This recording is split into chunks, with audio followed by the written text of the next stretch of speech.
Muy bienvenidos. En este video quiero tocar el tema de la idolatría, un terrible mal que ha hundido a la humanidad desde sus albores hasta los finales, porque aún en el libro de Apocalipsis se presenta esta práctica como muy común.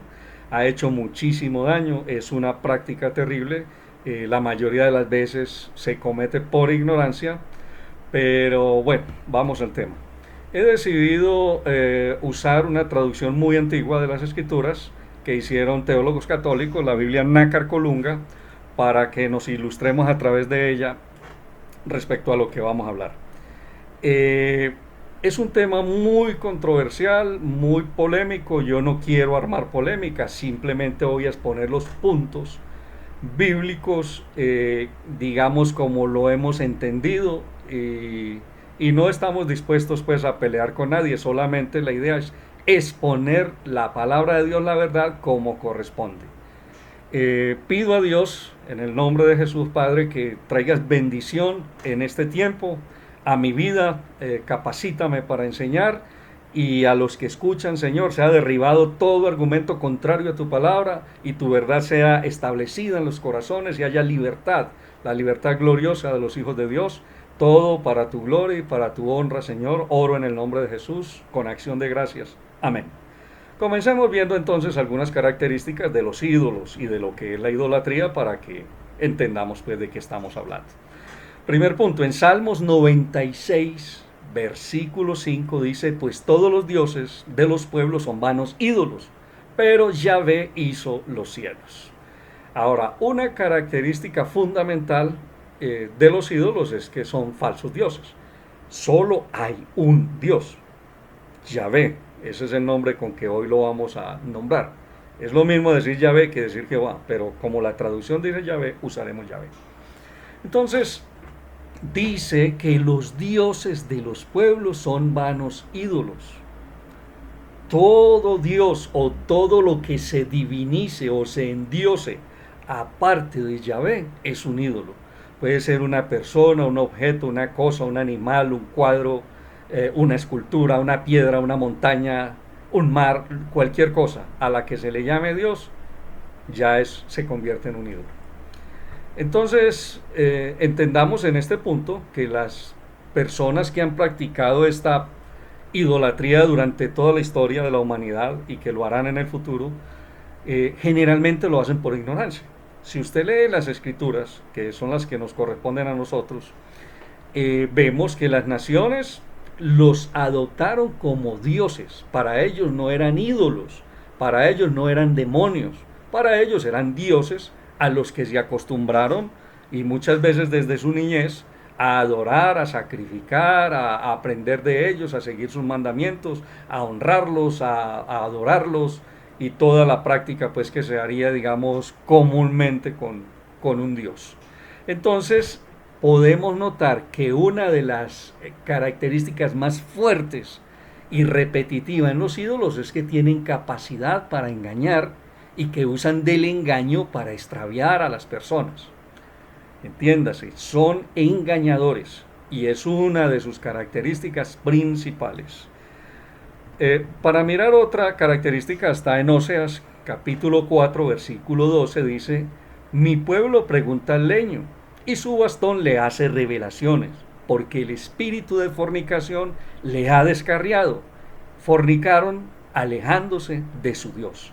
Entonces en la Biblia llama a la práctica de la idolatría, la llama fornicación en este caso. También en muchos otros pasajes, sobre todo en el libro de Isaías, lo llama adulterio. Lo llama adulterio espiritual. Entonces los que fornican y adulteran mucho en el mundo normal son llamados pues rameras, ¿cierto? Y los que practican mucho esa, entonces son grandes rameras, ¿sí? Espirituales. Pero aquí vemos en este pasaje algo muy especial, ya otro nivel, digamos, de la práctica idolátrica, y es que ellos tienen una diosa, en este caso de Oseas, del libro de Oseas, tienen una diosa que se llama Zaret o Astarte, bueno, depende mucho de la traducción, pero el nombre pues no es tan importante. Solo que a ella iban y le consultaban y el leño le respondía, dice. O sea, había un poder del leño para comunicarse con las personas que la estaban invocando. a través de profetas, por supuesto, no era que el leño hablara, ella tenía sus profetas, pero entonces hay un poder que amarra a las personas, puesto que reciben una información de este ídolo. Si la información es veraz o es mentira, es un tema que no vamos a tratar en este momento, pero sí había una información y las personas quedaban atadas a esto a través de la práctica. En Primera de Reyes, eh, capítulo 1, versículo 2, hay otro nivel de idolatría. Dice, Ocosías se cayó por una ventana del piso superior de su casa en Samaria y se hirió. Y envió mensajeros diciéndoles, id a consultar a Baal-Zebub, Dios de Acarón, si curaré de estas mis heridas. Entonces, este rey, que era un rey de Israel, pero que se había olvidado de su Dios y se había vuelto al Dios Baal, o al ídolo pues Baal, en este caso Baal-Zebub, le mandó a consultar porque él creía, y seguramente lo había experimentado, que este Dios podía predecir el futuro. ¿En qué sentido? Los ídolos no conocen el futuro, pero como el demonio tiene planes para las vidas de las personas, entonces les puede anticipar cosas que está pensando hacer con ellas. Este poder nos rige sobre los hijos de Dios, pero los que están en tinieblas, los que están atados, por ejemplo, por este pecado de idolatría, el diablo sabe qué cosas le van a venir porque simplemente él las tiene planeados de cierta manera. Ahora, los profetas reciben credibilidad cuando aciertan con sus palabras. O sea, si este rey está mandando a consultar a Baal-Zebub, es porque seguramente Baal-Zebub ya había dado muchas palabras que se habían cumplido. ¿Hasta cuándo se cumplen las palabras proféticas de un demonio de estos, o de un hechicero de estos, de un Walter Mercado de estos, o como lo quiera llamar? Se cumplen hasta cuando Dios interviene en el asunto, hasta cuando Dios detiene los planes del enemigo. Entonces no es raro que los ídolos hablen, que los ídolos profeticen y que los ídolos hagan cosas extraordinarias de esta manera. Ahora, a otro pasaje, para que miremos más pues, la capacidad de los ídolos. En Primera de Reyes, capítulo 11, versículos 5 y 8. Y se fue Salomón tras Astarte, diosa de los sidonios, y tras Milcom, abominación de los amonitas. E hizo Salomón el mal a los ojos de Yahvé, y no siguió enteramente a Yahvé como David su padre. Entonces edificó Salomón en la montaña que está frente a Jerusalén un excelso Agamos, abominación de Moab, y Milcom, abominación de los hijos de Amón. Y de modo semejante hizo para todas sus mujeres extranjeras que allí quemaban perfumes y sacrificaban a sus dioses. Ahora, ¿por qué traigo a este versículo? Simplemente para que entendamos que aún un hombre tan sabio y que en su juventud fue tan consagrado al Señor, a Yahvé, pudo ser engañado por estos ídolos. Si Salomón cayó en esta práctica, con todo lo que él era, con mucha facilidad cualquier otro ser humano puede caer. Ahora, ¿qué aprovecharon? ¿Cómo se metieron a Salomón, digamos, estos demonios? Sí, lo engañaron de tal manera. ¿Qué usaron en este caso? La sensualidad. ¿Sí?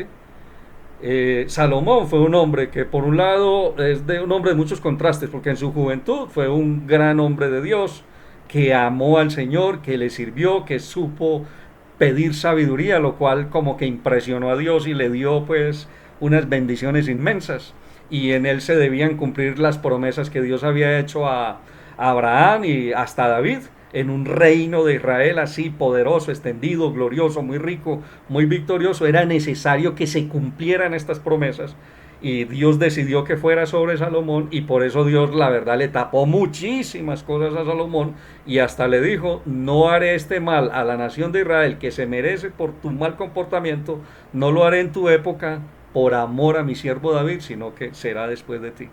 Entonces entendamos que si un hombre como Salomón pudo caer en el pecado de la idolatría tan grave, puede caer cualquiera. Salomón fue un hombre muy dado a los placeres, ¿cierto? Y en este caso fue la sensualidad, el área sexual, la que lo llevó a este pecado. Tuvo 700 esposas, 300 concubinas, Entonces ya se va a imaginar pues cómo es la mente de Salomón y por qué todo lo quiere hacer gigante, en grande. Era un megalómano pues por completo. Éxodo 12:12, otro pasaje muy interesante. Dice, esa noche pasaré yo, dice Yahvé, esa noche pasaré yo por la tierra de Egipto y mataré a todos los primogénitos de la tierra de Egipto, desde los hombres hasta los animales, y castigaré a todos los dioses de Egipto, yo Yahvé.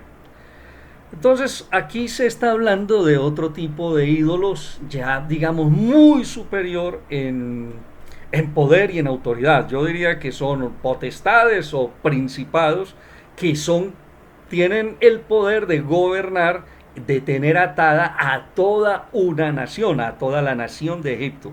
Cuando el Señor dice castigaré a todos los dioses de Egipto, evidentemente está hablando de ídolos.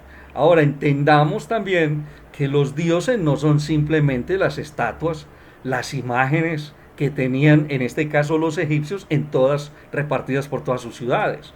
O sea, tumbar una estatua, eso no tiene ningún mérito, eso lo hace cualquiera. Una persona que lleve un martillo, que se le pare al lado y la empuje con fuerza, la estatua cayó y ahí terminó el asunto. Porque es Dios mismo el que se toma el trabajo de ir y combatir y castigar a estos? Porque realmente detrás del ídolo hay un poder grande. En este caso habían engañado a toda una nación. Entonces, para que miremos pues que hay naciones enteras que pueden estar engañadas por esos espíritus de idolatría. Pero la proeza constituyó en lo otro. Listo. Primera Corintios 10, 19 al 22. Dice el apóstol Pablo. ¿Qué digo pues? ¿Que el ídolo es algo? ¿O que sea algo lo que se sacrifica a los ídolos? Bueno, en el capítulo 8, versículo 4, donde él comenzó el tema, ya había dicho que un ídolo no es nada. Y aquí, en el capítulo 10, retoma el tema y continúa hablando, ¿cierto? Ahora sigue el versículo 20. Ahora digo que lo que los gentiles sacrifican a los demonios, lo sacrifican y no a Dios. Y no quiero que vosotros os hagáis partícipes con los demonios. No podéis beber la copa del Señor y la copa de los demonios. No podéis participar en la mesa del Señor y en la mesa de los demonios. O provocaremos hacerlos al Señor. Somos más fuertes que Él. Entonces, me disculpan si leo un poco más. Lo que pasa es que la traducción es muy antigua. Para mí es un poco difícil. Pero bueno, se entiende lo que estamos leyendo. Aquí el apóstol habla de por qué realmente los ídolos no son una cosa inocente, sino muy peligrosa. Él ya está diciendo, mire, el hecho por el que no se debe sacrificar a los demonios es porque la reverencia, la oración, el incienso que se le quema, el sacrificio que se le hace, realmente no lo recibe la estatua, lo reciben los demonios. Entonces, la idolatría es una práctica demoníaca. Quien rinde culto a los ídolos está rindiendo realmente culto a los demonios. Entonces entendamos que cuando la Biblia habla de ídolos, no solamente se refiere a la figurita, sino al espíritu que hay detrás de ello. Hay que hacer mucho énfasis en esto. Mire, cuando yo era niño, eh, tenía una vecina enseguida de mi casa, una señora muy anciana que yo quise mucho. Ella era muy devota de un santo, no sé si es un santo católico, no sé si la Iglesia Católica aprueba esa práctica, no lo sé, pero ella tenía esa costumbre o esa creencia, era en San Gregorio, ¿sí? Alguna vez ella enfermó y le hizo la novela a San Gregorio, las prácticas pues que hacían, y recuerdo que entre la novena tenían que poner alcohol al lado del ídolo, perdón, de la figura, un poco de alcohol, gasa, algodón y cosas así. Y cuando ella terminó la novena, unos días después, me parece que fue, ella resultó operada. Ella necesitaba una operación y ella una mañana amaneció sin los síntomas que tenía, sin el padecimiento que tenía y estaba operada. Para muestra, ellos tenían una mota de algodón, tenían una pequeña mancha como de sangre, era pues, una mancha roja, y decían que esa era la sangre y que este personaje, digámoslo así, la había operado. Como yo era un niño y no conocía, entonces yo me imaginaba al muñequito pues que ella tenía ahí de yeso, a la figura esa que cobraba viva, se bajaba de la repisa, se iba hasta la cama, se llevaba su maletincito, porque tenía un maletincito con elementos quirúrgicos, y me imaginaba que lo sacaba, que abría, que cosía, que sacaba, bueno, todo lo de una figura, y que después terminaba, iba y se ponía allá y se volvía a parar y se quedaba otra vez quietecito en el lugar donde estaba. Esa fue lo que percibí o creí en mi imaginación. Entonces, cuando yo conté eso a las personas, que con la gracia de un niño lo hice, pues se rieron mucho. Y ella me dijo, no, niño, es que no es así. Es que San Gregorio está en el cielo en espíritu. Y él vino, él escuchó mis oraciones y él vino, en espíritu vino y me operó. Y yo ya estoy aliviada. Entonces yo ya comprendí que realmente el ídolo en sí, pues la figura en sí no tiene ningún poder. Por eso Pablo dice que los ídolos no son nada y que en ellos no hay poder. ¿En qué sentido? El físico, ¿cierto? La estatua cualquiera la tumba, el muñeco cualquiera la quiebra, el cuadro cualquiera la rompe, pero el poder del ídolo no es la imagen, sino lo que hay detrás. Esto es muy importante que lo entendamos, por esto soy tan repetitivo en ello. Igual, si usted mira las prácticas antiguas, ¿cierto? Digamos, en la época en que Atenas estuvo en Grecia, que vio esa cantidad de ídolos por toda la ciudad, que él quedó hasta impresionado, pues ahí está la imagen, pero, por ejemplo, él ve la imagen de Zeus y pregunta, ¿quién es ese? Le dirían, ese es nuestro dios Zeus, ¿sí? Pero, y si él preguntara, ¿y dónde habita Zeus? Le dirían, habita en el monte Olimpo. Nuevamente, esto es importantísimo. Si usted va donde un brujo, donde el hechicero más escondido en la recóndita selva de África o del Amazonas, y le dice, muéstreme sus dioses, él le va a mostrar sus dioses de alguna manera. Será un árbol, será una rama, será un río, será una piedra, será una figura de madera, de oro, de metal. Y aún el brujo más arcaico, más, digamos, más metido en la selva, le dirá lo mismo.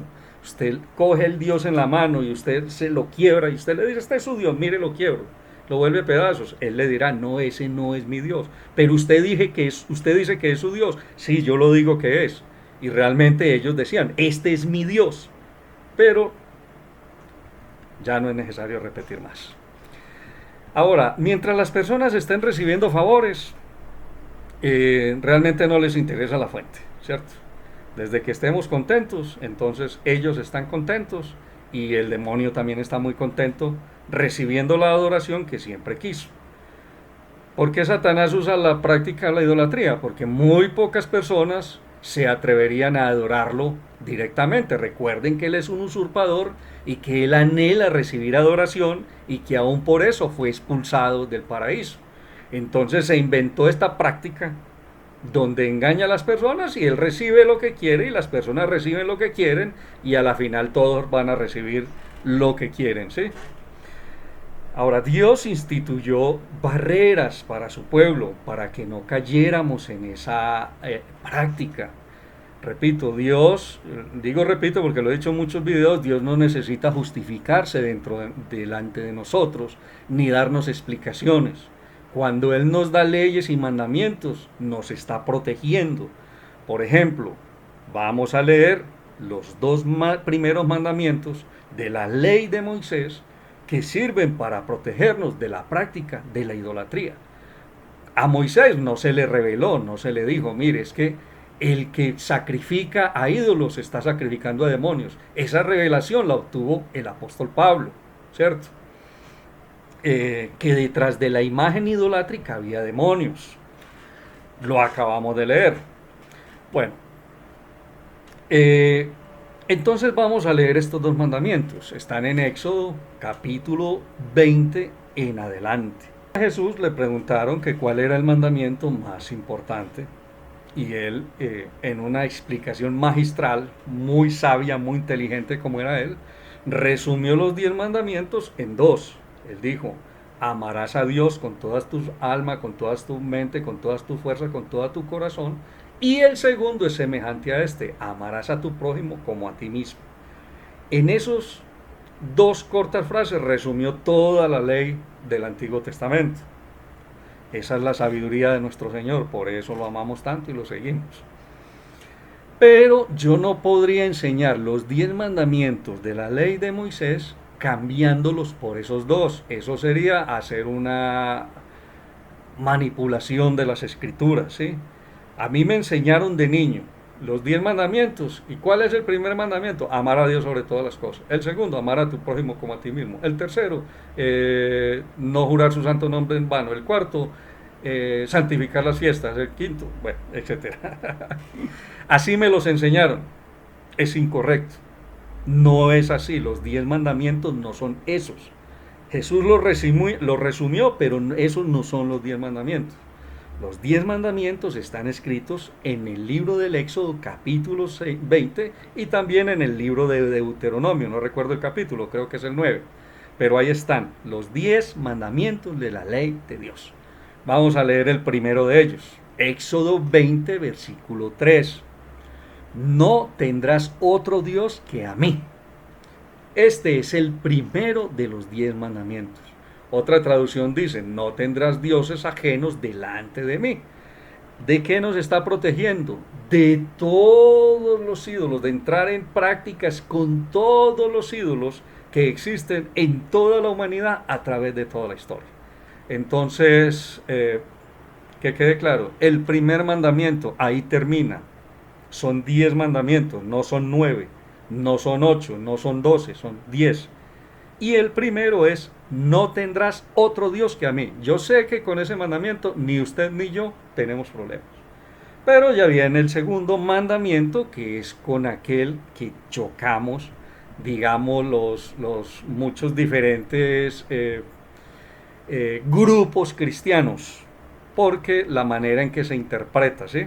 Hoy vamos a interpretar la Biblia por la Biblia, que es la correcta interpretación.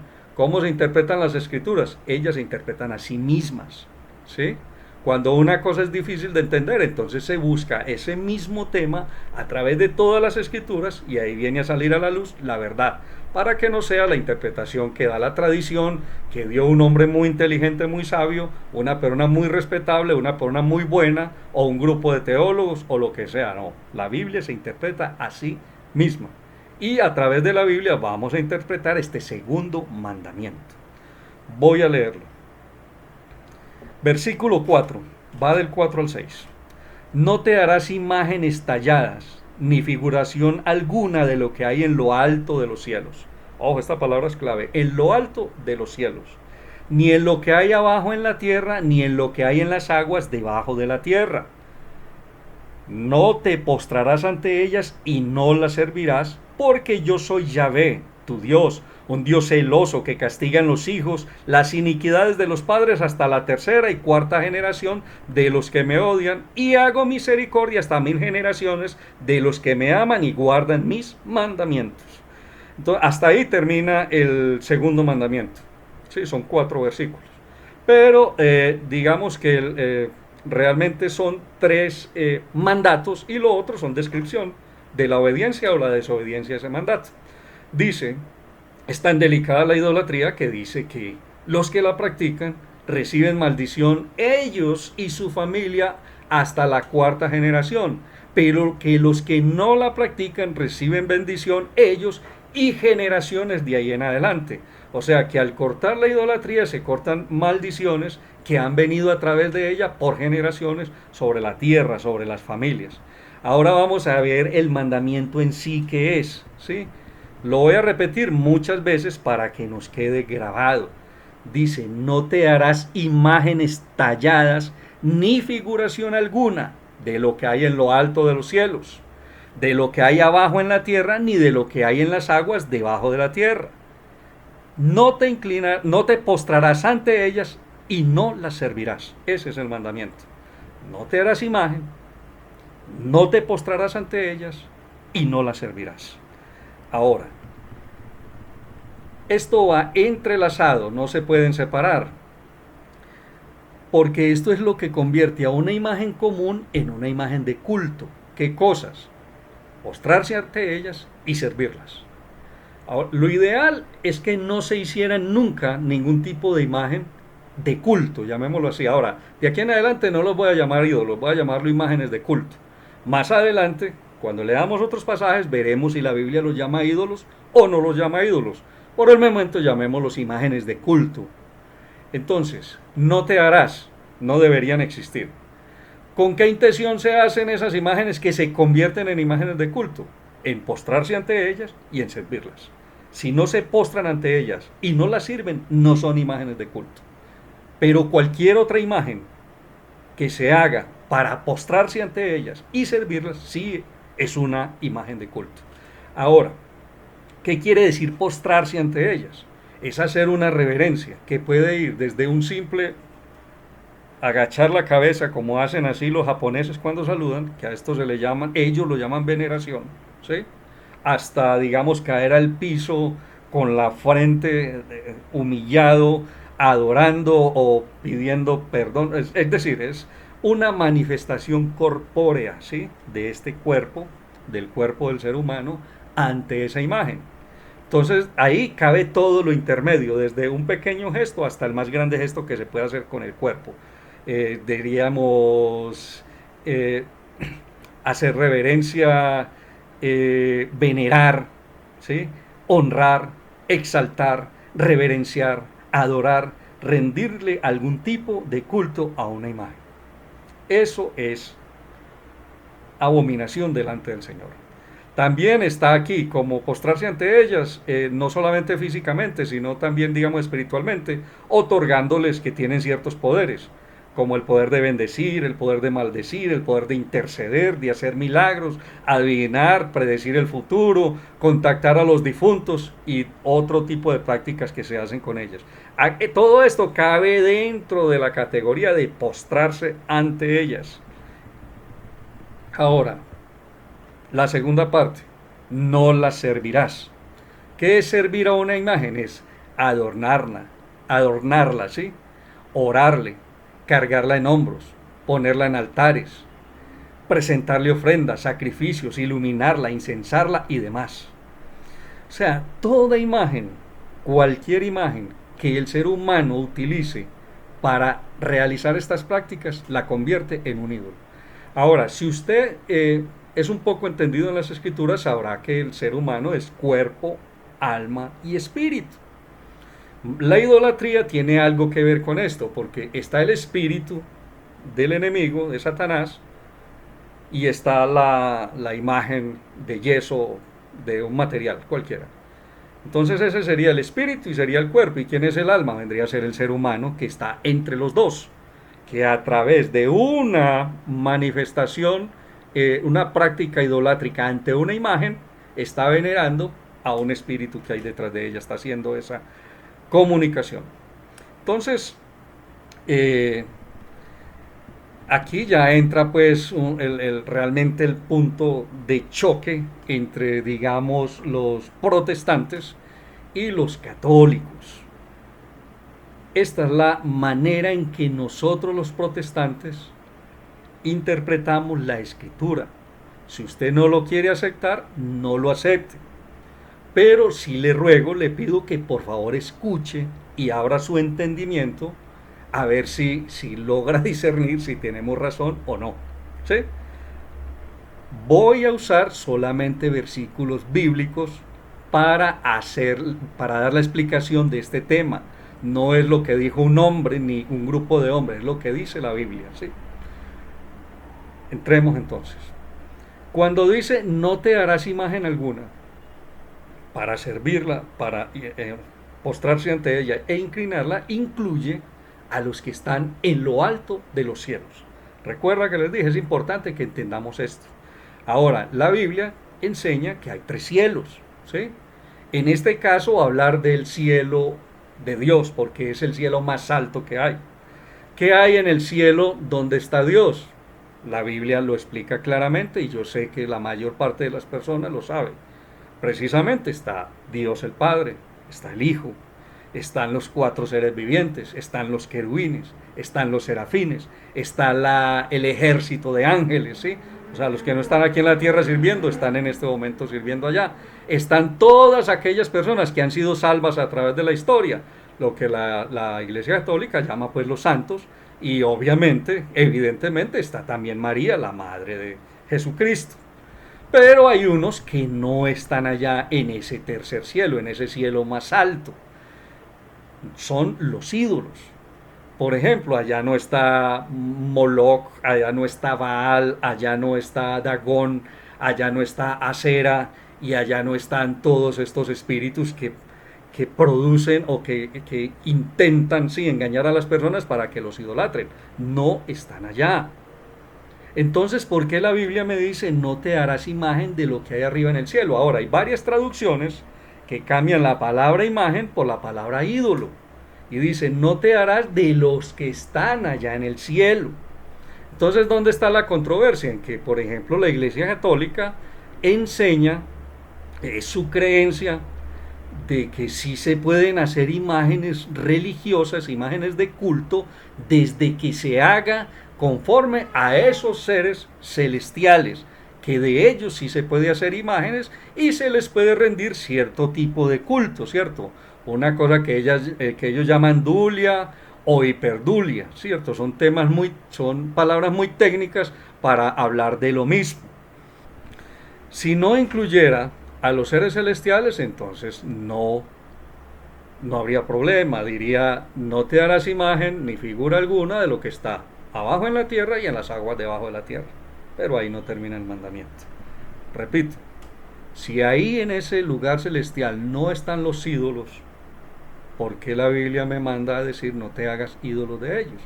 Simplemente porque cuando se forman imágenes, así sean esas imágenes sagradas, ¿sí?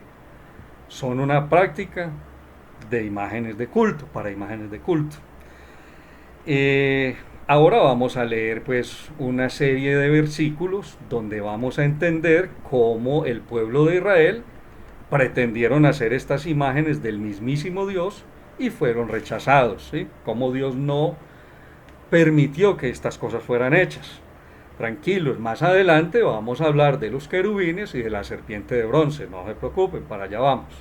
Por ahora leamos estos versículos. Recuerde, yo no pretendo atropellarlo, no pretendo hacerle mal, no pretendo robarle sus creencias, pretendo simplemente arrojar luz sobre las escrituras y que comprendan lo que dice la palabra de Dios. Ahora, entonces, ¿será pecado tener una fotografía de mi mamá o darle besos a mis hijos y decirles cuánto los quiero, o inclinarme ante un anciano, honrar a mi padre y a mi madre, porque lo prohíbe el segundo mandamiento? No, no es pecado, porque es que esas prácticas son prohibidas para las imágenes. La Biblia me ordena a mí a honrar padre y madre, pero me prohíbe honrar imágenes de culto. La Biblia me ordena a mí hacer reverencia ante las canas, o sea, ante la sabiduría y la autoridad de los ancianos, pero me lo prohíbe hacerlo delante de las imágenes de culto. La Biblia me prohíbe a mí besar a mi esposa y decirle que la amo. No, ella es un ser humano, es mi esposa. Es más, me ordena a hacerlo, que la trate con la reverencia de una mujer de Dios, pero sí me prohíbe hacerlo ante una imagen religiosa. Entonces eso no es pecado. Lo que es pecado, hacerlo, darle honra, postrarse ante imágenes de culto. ¿Puedo idolatrar a una persona? Sí, eso ya sí es pecado. ¿Puedo idolatrar el dinero? Sí, eso ya sí es pecado. ¿Sí? Pero tener dinero no es pecado.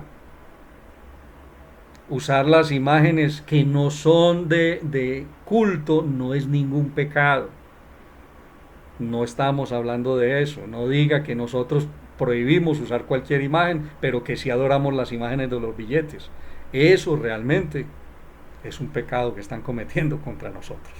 Sobre las escrituras y que comprendan lo que dice la palabra de Dios. El becerro fundido, Éxodo 32, versículos 1 al 6. El pueblo, viendo que Moisés tardaba en bajar de la montaña, se reunió en torno a Aarón y dijo: Nada, haznos un Dios que vaya delante de nosotros, porque este Moisés, ese hombre que nos ha sacado de Egipto, no sabemos qué ha sido con él. Aarón les dijo, tomad los arillos de oro que tengan en sus orejas vuestras mujeres, vuestros hijos y vuestras hijas, y traédmelos. Miren que los hombres usaban arillos en las aretas en esa época y no era pecado para nada. Entonces quitaron los arillos, perdón, de oro que llevaban en las orejas y se los trajeron a Aarón. Él los recibió de sus manos, hizo un molde, en él un becerro fundido, y ellos dijeron, Israel, ahí tienes a tu Dios que te ha sacado de la tierra de Egipto. Al ver esto, Aarón alzó un altar ante la imagen y clamó, mañana habrá fiesta en honor de Yahvé. Al día siguiente, levantándose de mañana, ofrecieron holocaustos y sacrificios eucarísticos, y el pueblo se sentó luego a comer y a beber, y se levantaron después para danzar. Versículo 7. Yahvé dijo a Moisés, ve, baja a tu pueblo, al que tú has sacado de la tierra de Egipto, ha prevaricado. Bien pronto se han desviado del camino que les prescribí, se han hecho un becerro fundido y se han posternado ante él, diciendo, Israel, ahí tienes a tu Dios, el que te ha sacado de la tierra de Egipto. Entonces, para que entendamos o miremos cómo interpretar correctamente todo este pasaje, miremos lo siguiente. Ellos estaban extrañando la comunión con Dios, porque en ese momento tenían un intercesor, que era Moisés. Moisés se fue al monte, estuvo por allá más de 40 días. Ellos lo dieron por muerto y dijeron, mire, nosotros necesitamos restablecer la comunión con Dios. ¿Con cuál Dios? Con el que los había sacado de la tierra de Egipto. Pero ellos espiritualmente estaban muy atrasados todavía. De hecho, habían salido de haber vivido en una nación completamente idólatra, la nación de Egipto, donde pasaron muchísimos años y absorbieron pues todo ese conocimiento. Entonces, para ellos no era extraño, aunque era pecado, pero para ellos no era extraño hasta ese momento que una figura fuera un Dios. ¿En qué sentido? En el sentido que hemos venido explicando hace tanto rato, de que la figura es un punto de contacto, ¿sí? Que la figura es un imán para el mundo espiritual. Entonces ellos le dicen a Aarón, haznos un Dios porque queremos volver a adorar al Dios que nos sacó de Egipto.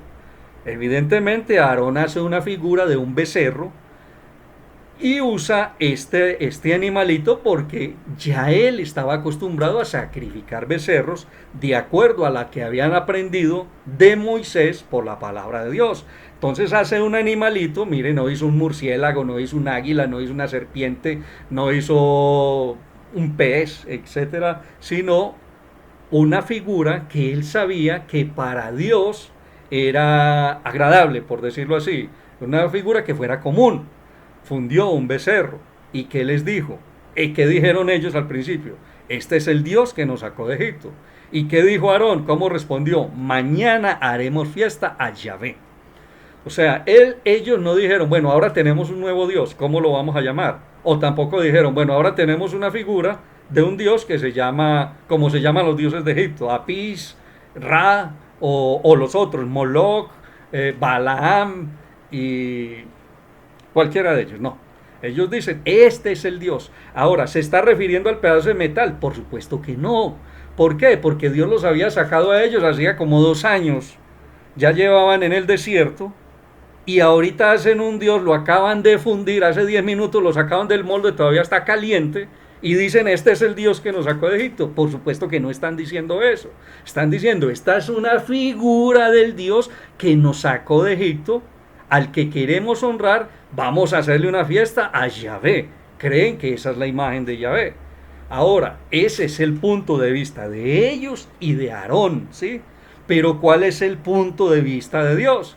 Moisés baja porque esta gente acaban de prevaricar, acaban de cometer un pecado gravísimo, acaban de hacer una imagen mía, que soy el Dios que los sacó de Egipto. Entonces, ahí está el engaño. Para ellos era una imagen de Dios, para Dios era un simple ídolo, una cosa que jamás podía representarlo como es Dios. De hecho, vamos a leer que Dios detesta que lo quieran representar con imágenes de cualquier tipo. Entonces, sigamos adelante. Vamos a leer otro versículo.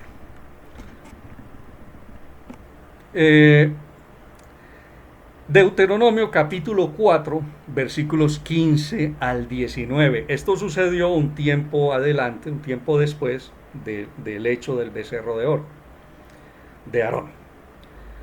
Mire lo que les dice el Señor a su pueblo. Puesto que el día en que os habló Yahvé en medio del fuego, en Horeb, no viste figura alguna. Guardaos de corromperos haciéndoos imágenes alguna, tallada ni de hombre ni de mujer, ni de animal ninguno de cuantos viven sobre la tierra, ni de ave que vuele en el cielo. Y bueno, sigue hasta el versículo 16 describiendo el tipo de imágenes que no deben hacer. Pero leamos el versículo 15 una vez más. ¿Quién está hablando? Moisés. ¿A quién? A la nación de Israel, a su pueblo. Les dice: puesto que el día en que os habló Yahvé de en medio del fuego en Horeb no viste figura alguna, guardaos bien de corromperos haciendo imagen de talla ni de hombre ni de mujer, etc. No necesita ser interpretado, pero lo voy a hacer. Tiempo atrás ellos habían estado en el monte Sinaí, no sé si ahí mismo o hay un pico en el monte Sinaí que se llama el monte Horeb, la verdad no lo sé, pero ellos tuvieron una tremenda experiencia con Dios, y fue que el monte donde Dios los llevó para hablarles, Dios manifestó una gloria de una manera descomunal. Eso era como un volcán, que arriba había fuego pues inmenso, y el monte temblaba, y había una trompeta que sonaba y los dejaba pues como sordos, y esa gente, y una nube de humo, y esa gente se llenó de terror, y ahí fue donde le dijeron a Moisés: no, nosotros no somos capaces de entrar a la presencia de Dios, haga usted, sea nuestro representante. Ese pasaje es el que Moisés les está recordando ahora, y les están diciendo: mire, acuérdense en cuando Dios se manifestó en aquel monte, que ustedes no vieron ninguna figura. Entonces ahora no se vayan a corromper haciendo imágenes de ese Dios, imágenes de talla, ni de ningún otro tipo, ni cosas parecidas a hombre, a mujer, ni ningún animal. Entonces Dios prohibió ese tipo de prácticas. Leemos ahora en Primera de Reyes, otro versículo, capítulo 12, versículo 28. Después de pensarlo, hizo el rey 2 becerros de oro y dijo al pueblo: bastante tiempo habéis subido a Jerusalén, ahí tienes a tu Dios Israel, el que te sacó de la tierra de Egipto. O sea, es paralelo al pasaje del becerro que hizo Aarón. En este caso lo hizo un rey que se llamaba Jeroboam. Debido al pecado de Salomón tan grande delante de Dios, Dios decidió quitarle la herencia, por decirlo así, decidió dividir el reino de Israel. Eran 12 tribus, quedaron 10 tribus al norte que se llamaron la nación de Israel, y quedaron 2 tribus en el sur que se llamaron la tribu o la nación de Judá, digámoslo así, Israel y Judá. Cuando Jeroboam, que fue quien le correspondió hacer la división del reino, quedó en el norte, él veía cómo la gente iba a Jerusalén a adorar en el tabernáculo, y sintió celos y dijo: no, esta gente se me va a terminar sublevando aquí, entonces yo le voy a dar solución al asunto. Fundió 2 becerros de bronce y los puso en 2 ciudades, una al norte y una al sur, y les dijo: Israel, ya no vayan más a adorar allá a Jerusalén, sigan adorando aquí, mire, aquí tienen a sus dioses, los que los sacaron de la tierra de Egipto. Entonces no les dice: mire, aquí tienen a Moloch, aquí tienen a Baal, aquí tienen a Astarte, o aquí tienen un dios nuevo que yo acabo de inventar. No, les dice: este es el lugar donde ustedes han de adorar al Dios que los sacó de la tierra de Egipto, y les mostró 2 becerros. Ya sabemos la historia, por qué becerros. Dios desaprobó rotundamente esta práctica, y de ahí en adelante eso se convirtió en una cosa terrible para la nación de Israel. Ellos nunca lograron tener un Dios que no fuera idólatra. Estos becerros trajeron una maldición inmensa sobre esa nación, pero la gente obedeció. ¿Por qué? Porque la gente, mientras reciba favores, no le interesa la fuente de donde viene el favor, y eso pasó con ellos. Entonces cayeron en ese pecado de incensar a ídolos, de adorar a ídolos, por el gran pecado de este rey. Vamos a leer otro versículo. En Isaías 42:8. Dice, yo Jehová, perdón, o yo Yahvé, discúlpeme, yo Yahvé, este es mi nombre, y a otro no daré mi gloria, ni mi alabanza a esculturas. Entonces está hablando de dos cosas. Lo primero, de un ídolo, ¿sí? Dice, a otro no daré mi gloria, ese sería un ídolo, ni mi alabanza a esculturas. ¿Cuál alabanza? La suya. No está diciendo de quitarle la alabanza a ese ídolo, sino la de él, la que le corresponde a él. Entonces ellos estaban haciendo unas esculturas y decían que era Yahvé. Por eso dice, yo no daré mi alabanza a escultura, yo. No está diciendo, mire, no le den sus alabanzas a esculturas. Está hablando en primera persona. No daré mi alabanza a escultura. O sea, la alabanza que me corresponde a mí, no se la den, o no es útil, práctico que se la den a esculturas. Para terminar de aclarar, vamos a otro versículo del mismo Isaías, ahí muy cerquita, en Isaías 46, versículos 5 al 7. Dice, y está hablando el Señor Yahvé, el Todopoderoso. ¿A quién queréis compararme y equipararme y asemejarme de forma que fuésemos iguales? Aquellos sacan oro de la bolsa, pesan la plata en balanza, pagan al orfebre y hacen un dios, se postran y le adoran.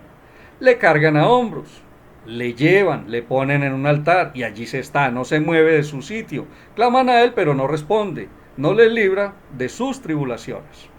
Entonces, ¿de qué está diciendo el Señor? No está, repito, no está hablando de otro dios, no está hablando de Acera, ni de Astarte, ni de Moloch, ni de Baal, ni de Tamuz, ni ninguno de esos. Está diciendo, ¿a quién queréis compararme? ¿A quién equipararme? ¿A quién asemejarme para que fuéramos iguales?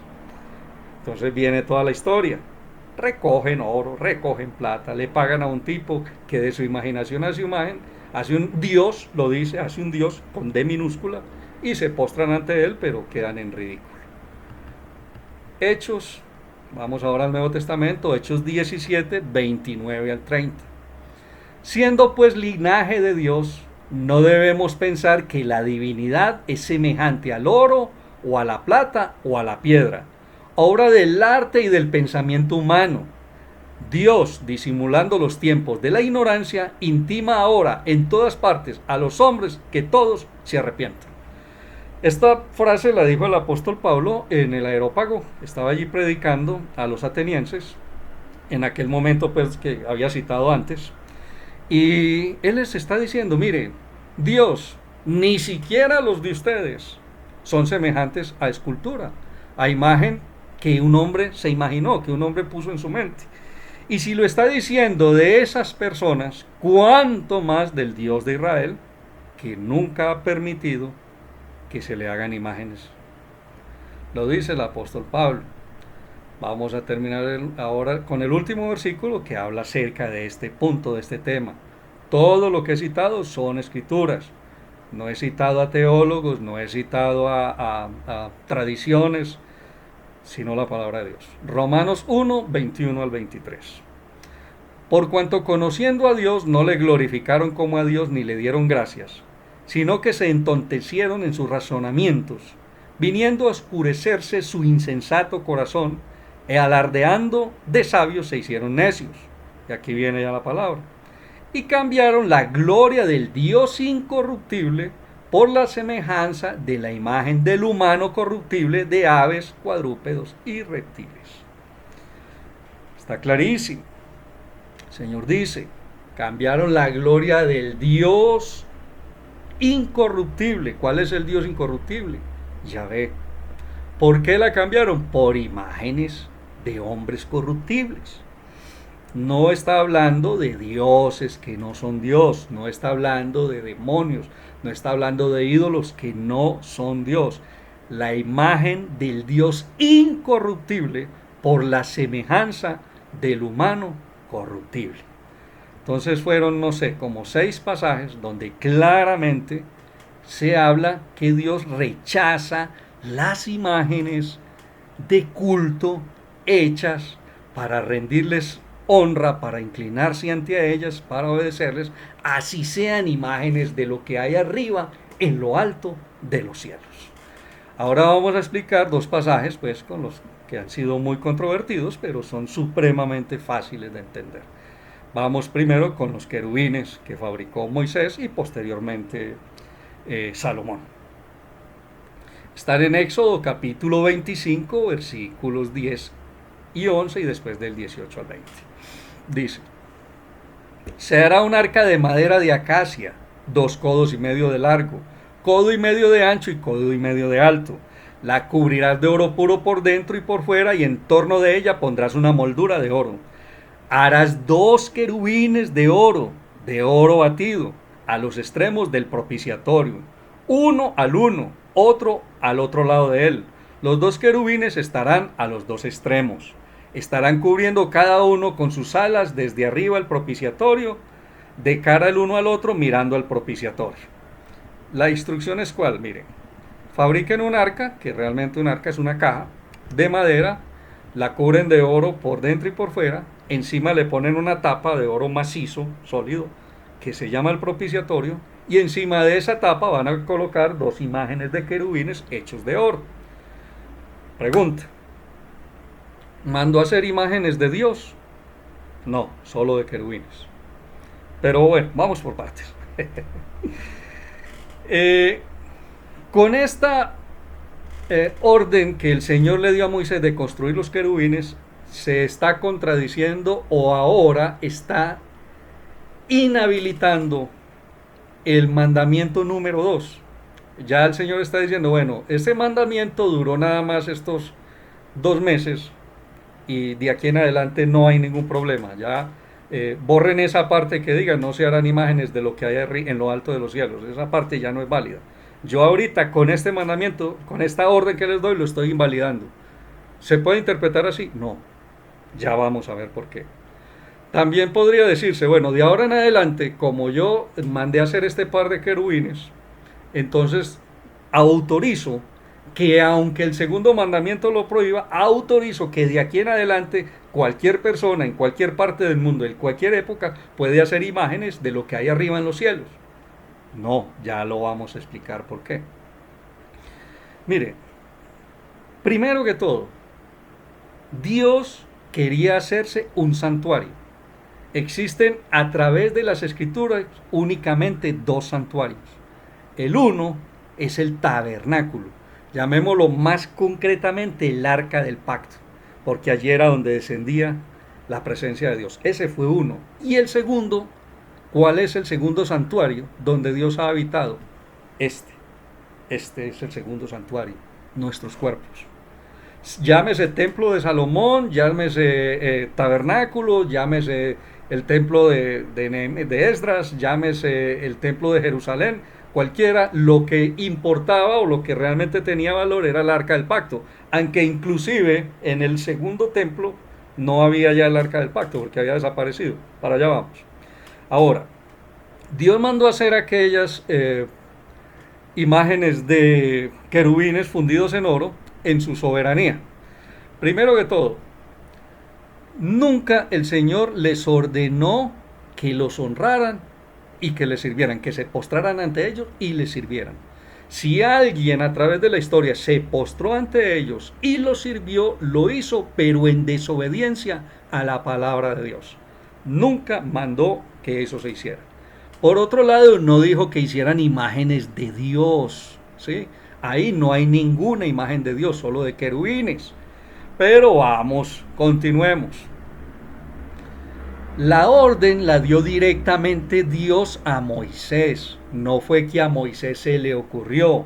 Y el diseño también fue un diseño exacto que Dios le mostró cuando estaban en el monte. Le mostró un arca que hay en el cielo y le dijo a Moisés, en este momento quiero que me hagan un santuario para mí, ¿sí? Y lo van a construir de tal y tal manera. Ahora, el arca del pacto y los querubines que estaban encima nunca fueron vistos por seres humanos, aparte de aquellos que los crearon, los que pasaron por ahí en ese momento y los miraron, y hasta el momento en que los introdujeron al tabernáculo, al lugar santísimo. El tabernáculo era un sitio muy pequeño, eso no era un sitio de reunión, lo mismo el templo de Salomón y el templo que hizo Herodes el Grande allá más adelante, donde estuvo Jesús. O sea, el área de construcción de Salomón y el área de construcción de Herodes era inmensa, ¿sí? Pero lo que se llamaba propiamente el templo es un lugar muy pequeño, ahí no entra la gente, no entra el público, las personas únicamente llegaban hasta sus atrios a llevar los sacrificios, ahí entregaban las ovejitas, el grano, el aceite, todas aquellas cosas. De ahí en adelante los sacerdotes tomaban los animalitos, los sacrificaban ahí en el atrio y los llevaban a un lugar que se llamaba el altar de bronce. Y del altar de bronce, dos veces al día, uno de los sacerdotes elegidos podía entrar al lugar santo a encender una lámpara por la tarde, etcétera. Pero el lugar santísimo donde fueron puestos el arca del pacto con los querubines era un lugar secreto. Allí únicamente podía entrar el sumo sacerdote una sola vez al año. Y para acabar de ajustar, este sitio era muy oscuro. El Señor dice en uno de los pasajes que Él decidió habitar en la oscuridad. ¿Por qué era oscuro? Porque estaba rodeado de unas cortinas supremamente gruesas que no dejaban pasar la luz, mucho menos que la gente los viera.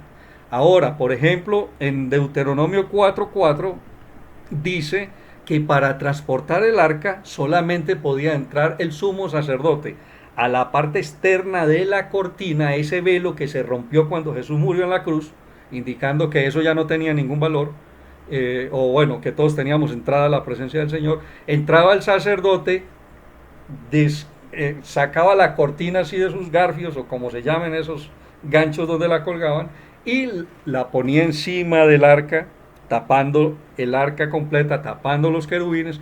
Después, cuando desarmaban la carpa, el techo de la carpa caía también sobre el arca del pacto con los querubines, y de ahí venían los sacerdotes levitas, se echaban el arca al hombro con unos palos que habían dispuesto para eso y la transportaban de esa manera. Nunca nadie tuvo acceso en la nación de Israel, mucho menos extranjeros, a ver los querubines.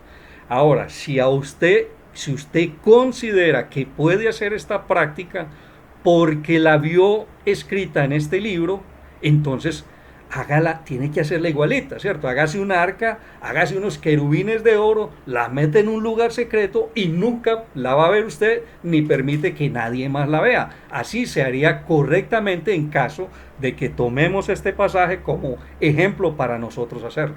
No podría ser de otra manera, Ahora, Dios no está mandando a hacer arcas.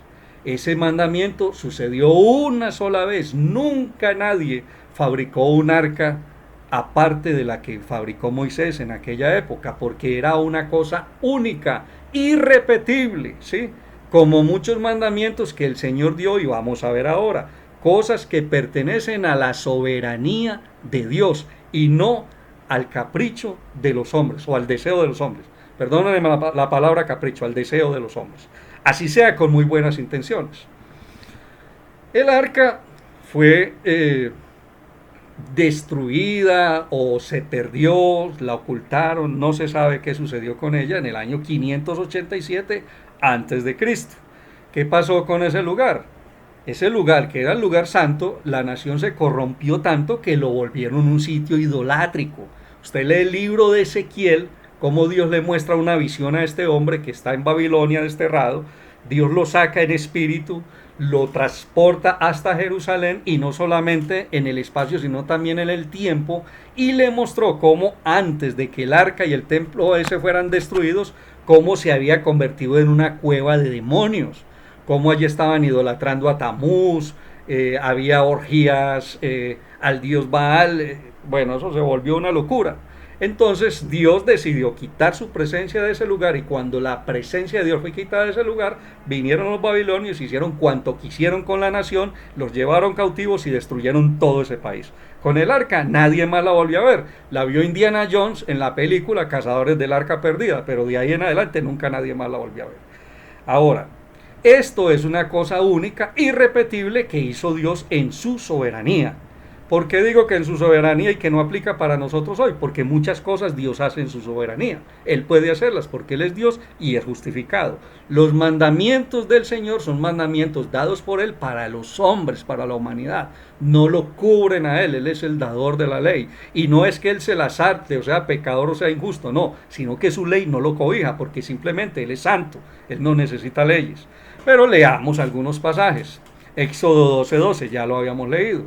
Esta noche pasaré por la tierra de Egipto y mataré a todos los primogénitos de la tierra de Egipto, desde los primogénitos hasta los animales, y castigaré a todos los dioses de Egipto. Recuerda que ya lo habíamos leído. El sexto mandamiento dice: no matarás. ¿Cierto? Nos cubre a nosotros los hombres. Pero Dios mató a tal vez cientos de niños en Egipto el día de la Pascua, en el día en que liberó la nación, en la noche en que liberó a la nación de Israel de las garras pues de Egipto. ¿Quién los mató? Dios. Eran los niños culpables. Los bebés inocentes eran culpables de que el mismo Dios hubiera endurecido el corazón de Faraón para que no escuchara sus mandamientos. No. Entonces, este pasaje de la Biblia me está autorizando a mí a matar personas porque Dios mató a los primogénitos. No, lo hizo Dios una vez en su soberanía. Ahora, Dios endureció el corazón de Faraón. Va y le dice: si no me obedeces, te destruyo y destruyo tu nación. Y detrás de eso le endurece el corazón para que no obedezca. ¿Quién lo hizo? Dios. ¿Cómo se llama eso? Yo lo llamaría engaño. ¿Dios es un engañador? No. Dios en su soberanía puede hacer lo que Él quiera. Él nunca ha cometido pecado. Él es justo, Él es santo, Él es bueno. Oro así, pero Él es Dios. Él puede hacerlo. Entonces, ¿me está autorizando a mí a engañar a las personas? No, no me está autorizando a engañar a las personas. Una vez construyó un santuario para sí mismo, una sola vez y para siempre. ¿Cuál es el santuario ahora? Este. Entonces no necesito un externo. Bueno, muchas otras cosas hizo Dios parecidas, ¿sí?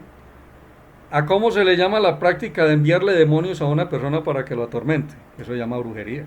Cuando usted contrata a un brujo para que le haga mal a una persona, lo que hace el brujo es mandarle un demonio para que le haga daño a esa persona, el demonio feliz, porque esa es su naturaleza. Dios envió un demonio a que le hiciera daño al rey Saúl y lo atormentara. Ahí está escrito. ¿Dios es un brujo? No. Dios es bueno, Dios es santo, Dios es puro, Dios es todo lo grande, misericordioso y todo lo bueno que conocemos de Él. ¿Me está autorizando Dios a enviar demonios a que atormenten personas? No. Fue una práctica única en el momento, nunca más se volvió a repetir. Entonces, la construcción del arca y la construcción de la serpiente de bronce, que ya lo vamos a leer, son cosas que están dentro de la soberanía de Dios, que se hicieron una sola vez y no representan una práctica repetitiva que se puede hacer por los seres humanos a su imaginación y a su deseo. La serpiente de bronce, número 21, del 8 al 9. Y Yahvé dijo a Moisés: hazte una serpiente de bronce y ponla sobre un asta, y cuantos mordidos la miren sanarán. Hizo pues Moisés una serpiente de bronce y la puso sobre un asta, y cuando alguno era mordido por una serpiente, miraba a la serpiente de bronce y se curaba. Sabemos que si el arca era tipología de Jesucristo en cuanto a que Él es el que se le dio el Espíritu sin medida, porque lo que bajaba allí aquella arca, lo que realmente le daba valor no eran los querubines, sino la presencia de Dios cuando descendía sobre ese lugar. Era lo que hacía valioso al tabernáculo y al templo, no las cosas, no los objetos en sí, sino la gloria de Dios en ese lugar. Entonces, esta imagen de bronce también es tipo de Jesucristo. ¿En qué sentido? Que la serpiente representa el pecado y Jesús se hizo pecado por nosotros en la cruz del Calvario. Entonces esa serpiente fue puesta como un asta. Fíjese que no, Dios no dijo hagan una imagen de Dios ahí enredada con la serpiente, no. Dice haga una serpiente y el que la mire será sano. En tipología de que los que miramos a Cristo en la cruz espiritualmente somos salvos. Y ahora le voy a explicar por qué es espiritualmente y no físicamente. Para allá vamos. Ahora, no se les ordenó a ellos postrarse ante la serpiente ni servirle. El mandamiento únicamente era mirarla. No se les mandó a hacer ninguna imagen de Dios cuando se hizo la serpiente de bronce. Se hizo una sola serpiente de bronce en toda la historia de la nación de Israel y de la humanidad. Si alguno se postró y adoró la serpiente, lo hizo en desobediencia, porque ese no era el mandamiento. Según de Reyes, capítulo 18, versículo 4. Aquí está el final de la famosa serpiente. Hizo desaparecer los altos, rompió los cipos, derribó las aceras, esas diosas aceras, y destrozó la serpiente de bronce que había hecho Moisés, porque los hijos de Israel hasta entonces habían quemado incienso ante ella, dándole el nombre de Nejustán. Entonces, mire, algo que había sido bueno y que tenía un propósito se convirtió en algo demoníaco. Se convirtió en un ídolo donde el apóstol Pablo dice, lo que se le sacrifica a los ídolos, a los demonios, se sacrifica. ¿Esta práctica terminó algún día? Nunca terminó para las naciones. Apocalipsis 9:20 dice, el resto de los hombres que no murió de estas plagas no se arrepintieron de las obras de sus manos, dejando de adorar a los demonios, a los ídolos de oro y de plata, de bronce, de piedra, de madera, los cuales no pueden ver, ni oír, ni hablar. O sea que es una práctica que en el futuro continuará. Ahora vamos al Nuevo Testamento. Alarga la enseñanza, pero bueno, vale la pena. Cuando la nación de Israel y de Judá fueron llevados cautivos a Babilonia, bueno, Israel fue a Siria y Judá fue a Babilonia, sufrieron muchísimo. Dios les había mucho advertido acerca de las prácticas idolátricas, que no se hicieran imágenes, que no incensaran a dioses ajenos, pero también vimos que les habló acerca de las imágenes de Dios. Dios los envió al exilio, allá sufrieron muchísimo, estuvieron 70 años fuera de la nación y apartados del santuario que tanto amaban, supuestamente amaban, ¿cierto?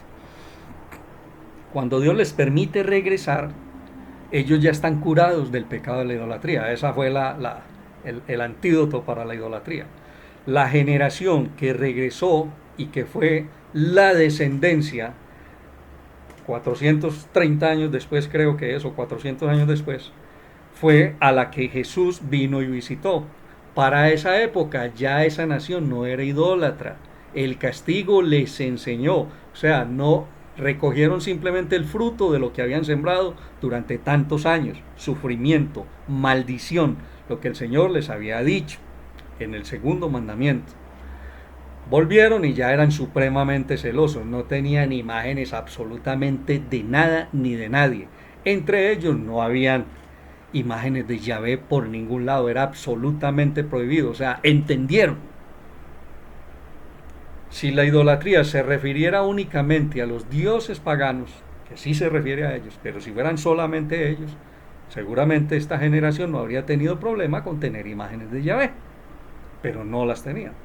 Entonces el tema de la idolatría no se trata con mucha fuerza en el Nuevo Testamento, no es muy repetitivo porque realmente ellos ya estaban curados. Entonces, hubo muchos personajes en la Biblia que aunque no vieron a Dios en esencia, porque el único que ha visto a Dios en esencia es Jesús, pero sí tuvieron teofanías, apariciones del Señor de una o de otra manera.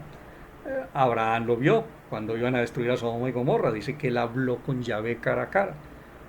¿Era Yahvé directamente? Evidentemente era un hombre. Dios tomó la forma de un hombre y le habló a él. Después dice que le mostró las espaldas a Moisés. Daniel lo vio como el anciano de días. Bueno, hay varias visiones. En el Nuevo Testamento, ¿quiénes vieron a Dios? Digamos que lo vieron los discípulos a Jesús cuando resucitó, lo vieron muchas personas, ¿sí?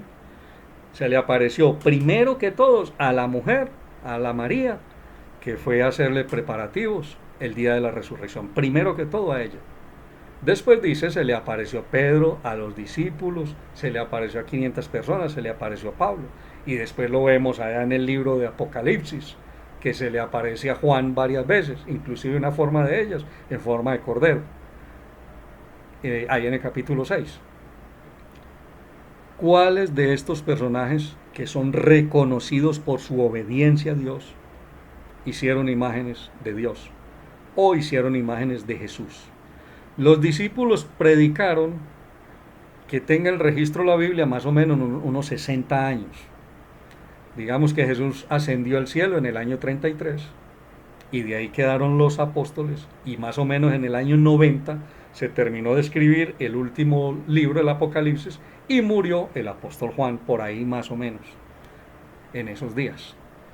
Durante esa época ellos llevaron el Evangelio a todo el mundo conocido, grandes misioneros. ¿Usaron de imágenes religiosas? No, nunca, ni una sola vez. No hay registro. ¿Cuál es el método que predicaron? El mismo que usó Pedro en Pentecostés. Predicó a un Cristo glorioso, a un Cristo crucificado, así fue como lo levantó. ¿Sí? A Cristo cayó el Espíritu Santo y las personas se convirtieron al Señor. Eso era la información que ellos tenían del Señor. Nunca se fabricaron imágenes de Jesús, de la Virgen, de los santos, hasta el siglo III después de Cristo. Están las catatumbas romanas llenas con con miles de imágenes de Jesús, de la Virgen, de Pedro, de Pablo, de todo hay ahí. Pero esa práctica comenzó en el siglo III. La iglesia original no lo hizo, no lo practicó. No hay ninguna evidencia de eso. No lo va a encontrar en el Nuevo Testamento. Pero sí hay muchos versículos mal interpretados. Vamos a leer 3 de ellos para que ya concluyamos la enseñanza, que está muy larga. 1 Corintios 2:2 dice: que nunca entre vosotros me precié de saber cosa alguna, sino a Jesucristo y a este crucificado.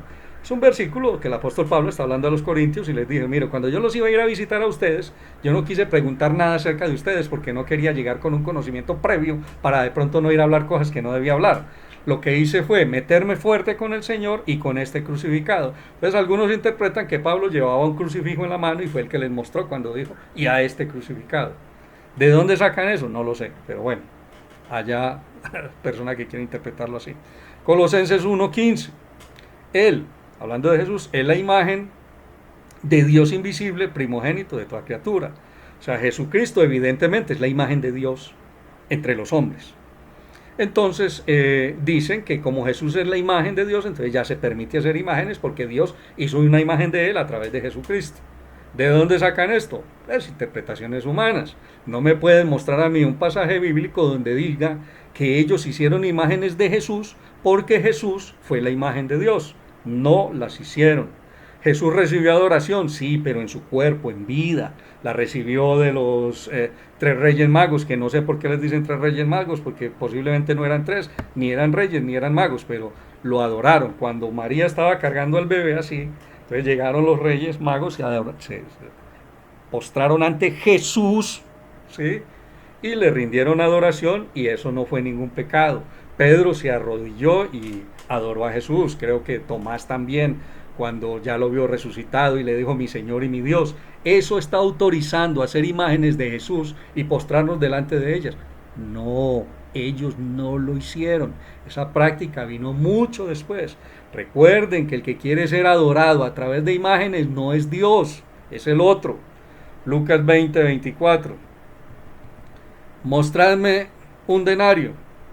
¿De quién es la efigie? O sea, la imagen y la inscripción que tiene. Dijeron: del César. Y él les respondió: pues dad al César lo que es del César, dad a Dios lo que es de Dios. Dicen que como había una moneda con la imagen del César, que tenía una imagen del César, entonces que nosotros, y él dice: denle a César eso que es la imagen de César, entonces lo que es de Dios, désenlo a Dios. Entonces interpretan que podemos hacernos imágenes de Dios porque la moneda tenía una imagen del César. ¿De dónde sacan la interpretación? No lo sé. De todos modos no tiene apoyo bíblico. No tienen otros pasajes que lo puedan decir. Lo que quería decir Jesús con la moneda era esto: la Biblia se interpreta por la Biblia, por las Escrituras únicamente. Jesús ascendió al cielo, ellos quedaron en la tierra, hicieron una obra gloriosa. Ahora, yo simplemente me estoy limitando a enseñar la palabra del Señor, como está escrito. ¿Que puedo estar equivocado en algunas cosas? Sí, está bien. Pero eso daría pie a que tengamos imágenes de culto de las cuales hemos leído muchísimo que Dios aborrece. No. Ahora, vamos a lo siguiente. Yo estoy absolutamente seguro de que lo que he predicado en este video, lo que he enseñado es verdad. Y yo hace mucho tiempo renuncié a las imágenes de culto. En mi casa no hay absolutamente nada de eso y yo sigo teniendo una comunión. De hecho, sigo teniendo, no. Aprendí a tener una comunión con Dios mucho después de haber abandonado esas cosas. ¿Qué pasa si yo tengo la razón? Bueno, va a haber un problema muy grave con las personas que siguen teniendo imágenes de culto. Si yo tengo la razón, que sé que la tengo, el que use imágenes de culto está en un lío muy grande. Pero supongamos que yo no tenga la razón, que diga, bueno, sí se pueden tener imágenes de culto. ¿Qué pierdo yo si no las tengo? Nada. ¿Qué estoy perdiendo? Absolutamente nada. Usted va a nuestras congregaciones y usted va a ver gente muy ferviente en el Señor, que expresan una adoración profunda, que aman al Señor de todo corazón, que son obedientes, que se guardan muchísimo, que demuestran el amor, la misericordia, un deseo profundo por el conocimiento de las Escrituras, toda esa vida así en santidad. Obviamente todos los seres humanos tenemos defectos, pero ese no es el tema. Y no usan de esas cosas. Quien tiene a Dios adentro y lo vive, no lo necesita afuera, para nada. Si usted entendió lo que quiero decirle y quiere pedirle, quiere alejarse de esas cosas, pídale perdón a Dios por haber participado en esas prácticas. Dios lo va a perdonar. Dios lo va a perdonar y Dios le va a dar la bendición de aquellos que no los practican. Se lo aseguro. Hasta aquí el tema, me extendí demasiado. Dios los bendiga y los guarde. Nos vemos en el próximo video. No voy a responder a comentarios. Bueno, Dios los guarde. Ahí nos vemos pues. Hasta luego.